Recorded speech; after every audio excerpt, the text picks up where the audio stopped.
पौधों को खादें डालने के बावजूद जो है वो अच्छी ग्रोथ नहीं ले पाते पौधों से। क्यों ऐसा होता है कि वो अपने पौधों को खादें भी प्रॉपर देते हैं, गोडी भी करते हैं और दूसरे मामलात भी जो है वो उनके पूरे करते हैं, पानी वगैरह का भी मुकम्मल ख्याल करते हैं। उसके बावजूद मौसम जैसा मर्जी हो, उनके पास जो है वो अच्छी जो है वो ग्रोथ नहीं हो रही होती पौधों की, और उनके पास जो है वो सब्जियों वगैरह का अच्छा रिज़ल्ट नहीं आ रहा होता और फल अच्छा नहीं लग रहा होता उसके ऊपर। तो फ्रेंड्स, इसी टॉपिक के मुतल्लिक जो है वो आप दोस्तों को बताने वाला हूँ कि खाद डालने का असल प्रॉपर और एक अथेंटिक तरीका क्या है, कि किस तरीके से हम लोग खाद पौधों को डालेंगे तो ही जो है वो पौधे उसको अच्छे तरीके से अब्ज़ॉर्ब करेंगे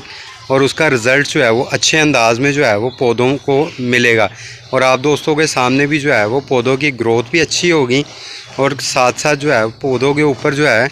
फल भी बहुत ज़्यादा माशाल्लाह लगना शुरू होगा। जैसे ये देखिए